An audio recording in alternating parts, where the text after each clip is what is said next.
Okay, class. So, ipagpatuloy natin, pasensya na napuputol siya kasi yung screen recording natin is may limited time lang siya. So, ngayon, we're done already constructing the connection, the statement, and the prepared statement, and also declaring the storing the database name in following different variable names. So for the database name, the name of our database is profile, we store it in DB name. The name of our driver, we store it in DB driver.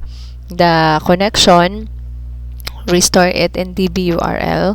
The username of our database, we store it in DB user, and the password of our database, we store it in DB password. Okay, so this one makikita natin to doon sa Sampa, no? So ngayon, i-check natin kung successfully connected yung connections natin, 'di ba? Kasi before tayo makapag-access doon sa database, access yung NetBeans doon sa database, kailangan meron muna silang connection. So ngayon, we will make a class to check the connection. Okay? So let's make a new class, public class. Let's call it connection. Okay. Yan. So method. Method pala. Okay. So public class connection, and sa loob niyan is class that for name DB driver. Okay, so let's make, so meron siyang error, tignan natin kung ano yung error. Expected closing statement. Okay,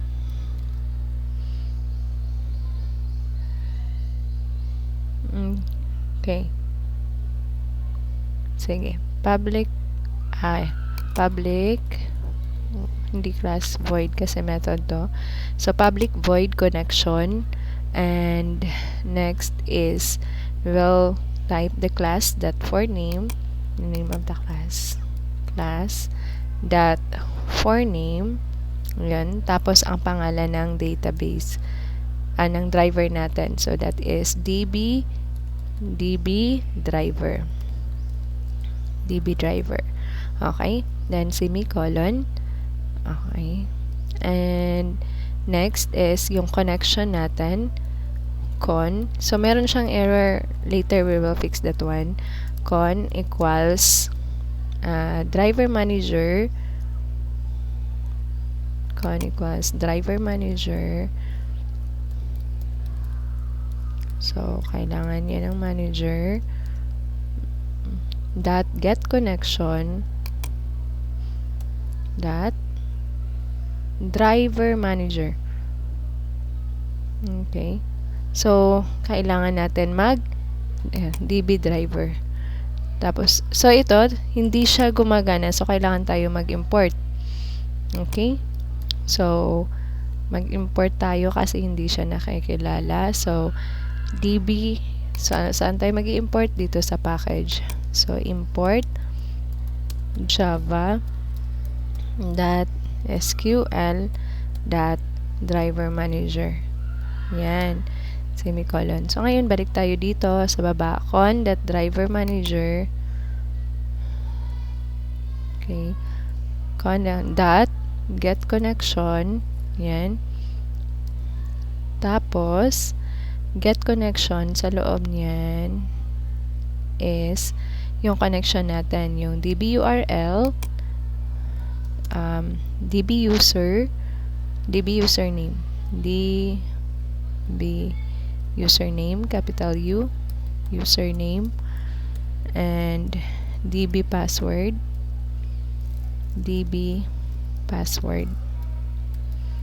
small p lang siya. Yan, DB URL, DB username, DB password. Okay, and semicolon. So kung makikita natin, error siya, no? So anong selection? surround it with try catch. So, i-surround natin with try catch. Okay. So, ito din, ipasok natin siya sa try catch. So, cut natin, Control X. Dito natin ipasok sa try. Okay. So, db URL, db username, db password. So, meron pa rin siyang error. Basahin natin. Allows throws for SQL exception. So, ngayon, yung i-allow natin is allows throws SQL connection. Ayan. So, dapat yung throws natin dito siya nakakapasok. Okay? Sige. So, I will not able to discuss that one deeper kasi matatagalan tayo. Yung target natin ngayon is makahabol tayo kung paano tayo makakapag access sa database. Okay. Ngayon, tingnan, after the connection, we will make the ST para sa statement natin is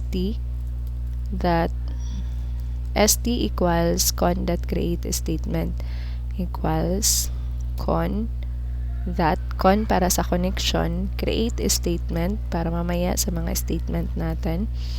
Okay? Then, ngayon, dito natin malalaman kung successfully connected siya. So, if con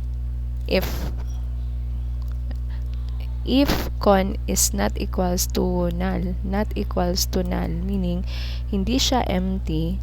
So, para malaman natin na successful siya, we'll just make a simple system.out. Okay? So, di ako gagamit ng JOption kasi para hindi siya magpa-pop up. Okay? Madi-display lang siya sa output. So, system.out.print sabihin na lang natin connection successful. Connection successful. Okay? So, what else? Ayan. So, tingnan natin kung gagana siya, ha? So, try natin pag-run. So, dapat, pag-run pa lang, makikita natin na may connection successful. So, walang lumabas. Okay? Bakit wala? Kasi, si method na connection, hindi siya nababasa. Kasi pag load ng form natin, ito yung binabasa. Kaya yung gagawin natin, tawagin natin siya dito sa login frame. Okay, so connection, type natin, connection, open and close, parentheses, yung method natin. Okay. Ayan. So, meron siyang error again. Anong instruction? Okay, add throws. So, this time, i-add as around with try catch natin siya. So, ayan na si connection. Okay? Yung yellow warning lang yan, hindi siya error. Okay? So, tingnan natin, try natin pag-run ulit kung may lalabas na connection successful.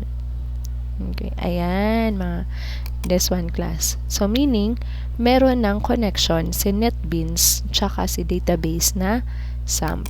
Okay? So, again, una natin is nag-import tayo.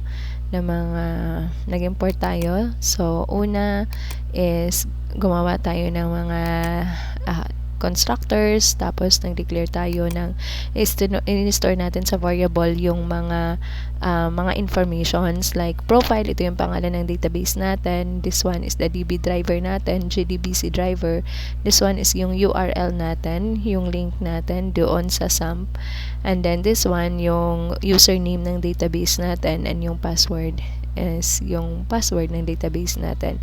Ngayon, this is the method, okay, to check kung to check the connection of the yung SAMP tsaka yung NetBeans natin. So, yun lang yung target ng video natin ngayon, to check kung connected siya. So, class, make sure na yung mga spelling natin is correct.